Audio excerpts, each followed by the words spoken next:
Hi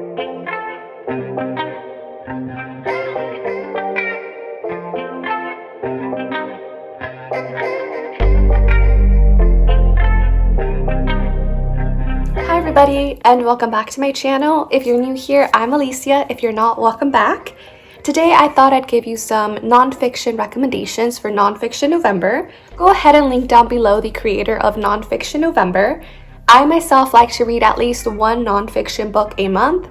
Sometimes that happens, sometimes it doesn't. Other times I surprise myself and read 2 to 3 nonfiction books. So I thought, what a better way to share the nonfiction books that I've been reading with you than to make a recommendations video for November.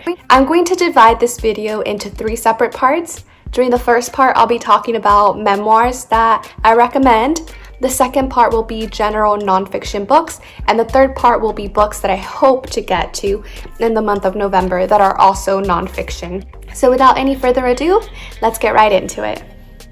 The first few books that I'd like to recommend fall within the memoir category, and the very first book that I'd like to recommend would be Born a Crime by Trevor Noah. This is my favorite nonfiction book that I've read this year, or it might just be my favorite book that I've read this year overall. I haven't decided yet, but it's so good. It's funny, it's witty, it's sad, it's moving, it's hopeful. It's everything that you want in a book and more. In Born a Crime, we follow Trevor Noah as he grows up in South Africa, pre and post apartheid. And wow, the journey that he takes you on is riveting. I haven't found a memoir that made me laugh so much, but also made me cry so much at the same time. Just thinking about the ending of this book brings tears to my eyes because, whoa, tragic things happen in this book, but Trevor Noah always finds a way to learn something and give it joy, if that makes sense. So I definitely highly recommend Born a Crime. It's a great one, and I think you should pick it up.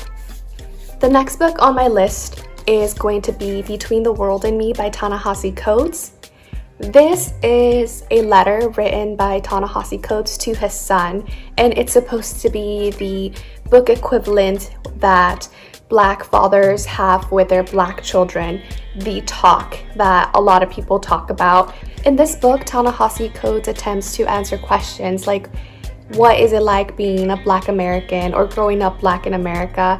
What is it like to embody a Black body and to live in a racially divided world? And how does the concept of race impact the Black American today as well as throughout history? It's a very powerful and poignant read. I think this is a must read.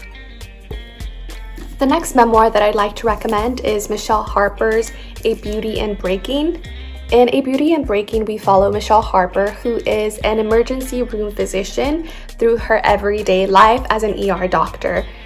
The book is broken up into different chapters that allude to different patients she's treated throughout the years, and each culminates with a story or a lesson that she learned while being an ER physician.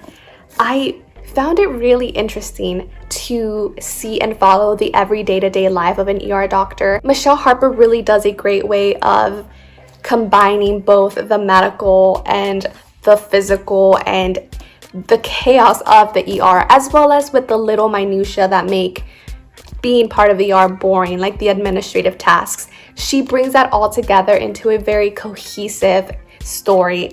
It's great storytelling. The next memoir that I'd like to recommend is none other than Becoming by Michelle Obama. I'll be really brief with this because I'm sure it's on a lot of people's recommendation list, but it's so good. I loved following Michelle on her journey to becoming Michelle Obama. I like the vulnerability she speaks with, and I love at the end of the day that she talks about being a mother and about making mistakes and about following your dreams and setting goals. But she also talks about how sometimes life doesn't go about as planned and life is going to throw you curveballs. 2020 is a giant big curveball, and she talks about being okay with change and following a path, and it's great. I can't recommend it anymore. I think it's a great memoir to read. If you like knowing what it's like to be in a certain place, like what it's like being in the White House, what it was like growing up as Michelle Obama. I think you'll really enjoy it. And she's a very excellent writer. The next memoir that I'd like to recommend to you is Children of the Land by Marcelo Hernandez Castillo. This is a memoir about Marcelo growing up as an immigrant in the United States. He recounts the story of him growing up here as an immigrant, as a little boy who had his father taken away, and about all the struggles that he had to go through while living here in the US as undocumented. Now, regardless of what your own perspectives are on immigration control and on the border, I think this is a very important and poignant read. Everybody is a human and deserves to be treated with respect. And so I really found this memoir very poignant and very heartbreaking. I highly implore you to read it if you want to learn a little bit more about the immigrant experience, or if you just want to know a little bit more about immigration policies in America, because he does cover some of that. The next memoir that I'd like to recommend to you is Ordinary Girls by Yakira Diaz. This memoir packs a punch. Yakira talks about living in extremes constantly. Yakira talks about growing up in housing projects in Puerto Rico and living in Miami Beach, Florida. She talks about her struggles with her family and having to grow up too fast and too soon, about finding violence where love should be. It's another heartbreaking book, but it also packs a punch, and I think it's a really important read. Yakira is also very great at not only talking about her own personal struggles, but also talking a little bit more about the colonialism that happened in Puerto Rico, and how that history shaped her life and continues to shape the lives of hundreds of little girls. And so I thought it was a really, really, really great read, and one that is highly relevant in our times. The next memoir-esque nonfiction book I'd like to recommend is Brain on Fire by Susanna Cahalan.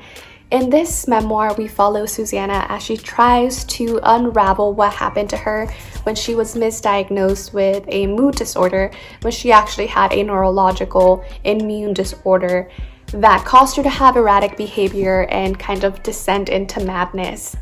It was gripping the entire way through. I couldn't put it down, and I loved every second of it. I also love the way that Susanna throws in medical terminologies and her medical history to explain exactly where things went wrong. Ultimately, I thought it was a gripping read, and I highly recommend it. In this next section, I will be recommending nonfiction books that are not memoirs. And so the first recommendation that I'd like to give is The New Jim Crow by Michelle Alexander.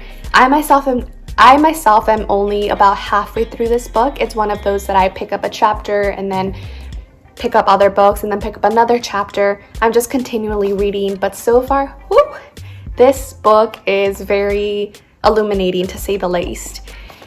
Highly recommend that you pick it up. It talks about how the racial caste system that we have in America has not been abolished, and how there is a school to prison pipeline in place to continually oppress Black Americans in this country. And oh my goodness, you need to pick it up. The next nonfiction book I'd like to recommend is Hood Feminism by Mikki Kendall. This book was another one that just hit me right here, and it was great.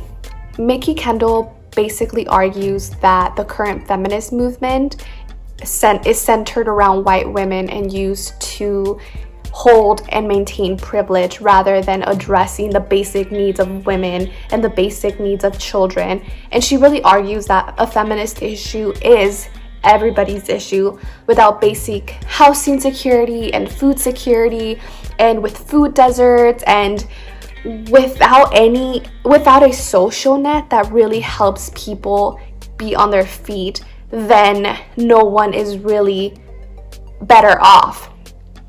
And so I really enjoyed this book because it presented ideas that I hadn't even thought of about myself, and she introduced issues from a multitude of different ways and really looked at it through a lens of basic needs and basic rights, and I love that. So again, if you like feminist books, I really, really, really implore you to pick up Hood Feminism. I read it this year and I can't stop thinking about it. The next book that I'd like to recommend is actually a collection of short stories, and it's called Can We All Be Feminist, edited by June Eric Udori. I really like this. I like some essays better than the other ones, but it does contain a lot of really prominent writers like Britt Bennett, who wrote The Mothers and The Vanishing Half. I know those two of her novels I haven't personally read, but I have read some of her short fiction and I really enjoy it. And this is just a collection of essays about feminism and intersectionality, and I found really great ideas and really good arguments. I thoroughly enjoyed it, and if you like feminist books, I think you'll really like this one. The next general nonfiction book I'd like to recommend is Atomic Habits by James Clear. This is a book that I read earlier this year, and I actually wanted to make a dedicated video on it as I went through the months and actually put the things that I learned from it into place to see if they really worked. I'm not at a point where I can decisively say this book has changed my life, but I have implemented little learnings that I found here and there, and they have been helping. Ultimately, what this book is about is making small cumulative changes that will have a larger grand impact at the end, rather than making big changes that you don't stick with and ultimately failing. That's what this book is about, that you can't fail if you make small changes here and there that you won't even notice at the end of the day because they're small changes. There's so much more in this book to unpack, but I don't want this video to be too long. But if you feel like you want to make changes in your life and you don't know how to go about it, I think Atomic Habits is a pretty good one to go into. So those were all the books that I'd like to recommend for Nonfiction November. I'm going to talk about 2 books that I hope to read in the month of November. The first one is going to be Quiet by Suzanne Cain, and this one just talks about, as far as I know, or the little that I know about it, is that it talks about the power of introverts. I myself am extremely introverted, and I always saw that as a negative thing. I always try to be more extroverted because I know that people like extroverts. They're cool, they're funny, and I often feel that introverts were not. But this book talks about harnessing the power of an introvert and using it in a different way, and in a way that benefits you and benefits other people. So I'm excited to read this. The other nonfiction book that I hope to read in the month of November, which I already started, is The Line Becomes a River by Francisco Cantu. Oh man, this book is also heartbreaking. The Line Becomes a River follows Francisco Cantu as a border patrol agent between the Mexican and US American border, and damn, it's heartbreaking to hear about all of these families that are trying to come through, about children and women, about the hundreds of people dying on the border from either gang-related violence or cartel-related violence, or from just their journey here and perishing due to harsh elements, lack of water, lack of food. And it's so far such a difficult book to pick up, but again, a very important one, I think, to pick up, especially with everything going on right now. I'm about 50% way through it. I have to put it down because it's a lot to take in. It's a little bit emotionally taxing, especially for me. I am Mexican American, and so my mom was an immigrant here, so it's a lot to take in.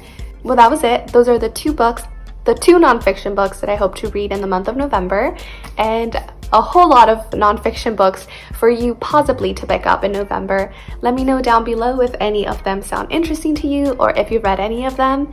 As always, thank you so much for watching, and I'll see you next time. Bye!